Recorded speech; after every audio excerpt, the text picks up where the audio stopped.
এই দাবিটা তো আরেকটু পোক্ত হলো। আপনারা কি ভাবছেন? অবশ্যই অবশ্যই মাননীয় মমতা বন্দ্যোপাধ্যায় বারে বারে এটা বলেছেন। এবং যৌথ বাহিনী এবারে শুনুন, আমি এ নিয়ে অনেকদিন ধরেই চেঁচামেচি করছি, আমার কথা কেউ কানে নেয়নি।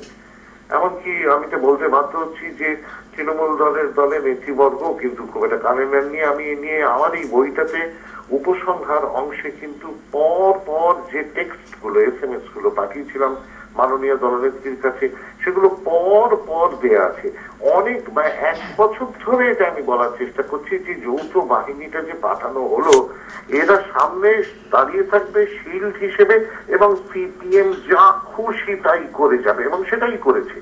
আজ পর্যন্ত বিভিন্ন জায়গায় আমাদের রাগের চোটে আর দুঃখের চোটে যে আমার কথা মুখে আসছে, আমি নামগুলো ভুলে যাচ্ছি, বয়স হয়ে যাচ্ছে।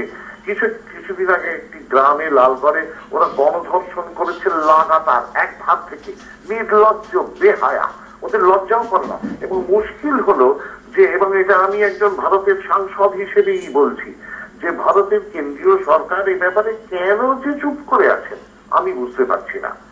আমি ইউপিএ সরকারের একজন সমর্থক, আমি কিছুতেই চাই না যে ইউপিএ সরকার যাক, ইউপিএ সরকার থাকুন, কিন্তু তাদের একাধিক নীতির সঙ্গে আমি একমত নই। এবং এই গণতান্ত্রিক অধিকার আশা করি একটা ভারতের মতো একটা গণতন্ত্রের সেরা পীঠস্থানে একজন সাধারণ মানুষ এবং জনপ্রতিনিধির আছে, থাকতে বাধ্য। যে ওই যৌথ বাহিনী পাঠানো মানেই হচ্ছে আপনি জনগণের সঙ্গে যুদ্ধ ঘোষণা করলেন, এবং এইখানে নিরীহগুলো এবার মাঠ খাচ্ছে। সিপিএম আপন মনে ঘাতক বাহিনী পাঠিয়ে পাঠিয়ে এলাকা দখল করছেন। চমৎকার, কোন দেশে আছি আমরা?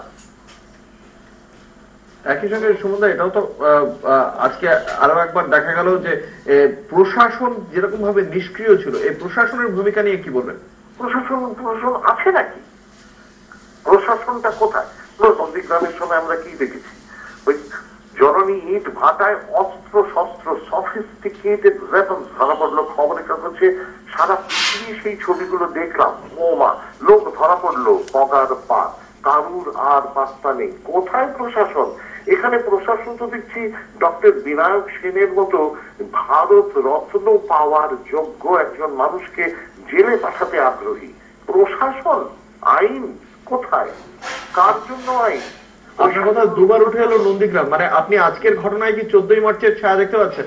এক সম্পূর্ণভাবে 14ই মার্চের ছায়া দেখছি আমি। 5ই নভেম্বর যে যে যে গণহত্যা, ভয়ঙ্কর গণহত্যা, তথাকথিত সূর্যোদয়, সূর্যোদয় তো বটেই, নরক উদয়। ছি ছি ছি, লজ্জা করে না কারোর? মশাই অবাক হয়ে যাই, বুঝলেন? এই যে পার্লামেন্টে আমি যাই, এতগুলো লোক আছে, কারোর মুখে কোনো ভ্রুকুঞ্চন দেখি না। এবং শ্রীমতী মমতা বন্দ্যোপাধ্যায় যথেষ্ট, এরপর উনি কি করবেন? উনি কি লাঠিসোঁটা হাতে বেরিয়ে পড়বেন নাকি? এবং কিছু হলেই মমতা এবং মাওবাদীদের আত্মীয়তা, আরে মলো যা, কিছু হলেই অমনি মমতা এবং মাওবাদী। আশ্চর্য।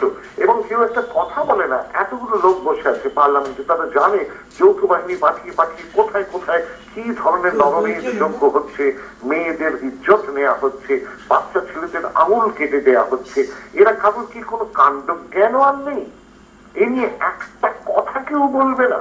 তা কি আমরা কি তাহলে এবারে সুইসাইড স্কোয়াড্রন করে আত্মাহুতি দেব? ভিয়েতনামে যেরকম বুদ্ধিস্ট মঙ্করা করেছিলেন, গায়ে পেট্রোল ঢেলে ঢেলে আমরা মরবো নাকি? মানে কতটা কান্না আর কাঁদতে হবে আমার দেশের গরিব মানুষগুলোকে, আমাদের আদিবাসীদের যারা ৭৫,০০০ বছর ধরে এই দেশে আছেন, তাদের জঙ্গলের অধিকার ছিনিয়ে নিচ্ছে, এবং একটা লোক কিছু বলতে গেলেই সে মাওবাদী। আপনি কি আজকের ঘটনার পর মেদিনীপুরে যাচ্ছেন? না, আমি যাবো না ভাই। প্রথম কথা, আমি শারীরিকভাবে ভয়ঙ্কর অসুস্থ। দেবক আমার সন্তান তুল্য, ও বলেছিল, আমি তাও আপনাদের স্টুডিও যেতে পারছি না। কোথাও আমার বাড়ি থেকে বেরোনো বাধা, আমি একটা লাং ইনফেকশনে ভুগছি।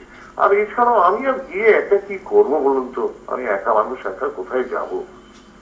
ধন্যবাদ কবির দা, অসংখ্য ধন্যবাদ। আমরা কথা বলছিলাম সাংসদ কবির সুমনের সঙ্গে। গোটা ঘটনার প্রেক্ষিতে তীব্র নিন্দা করলেন তিনি আজকের এই সন্ত্রাসের। একই সঙ্গে রাজ্য সরকার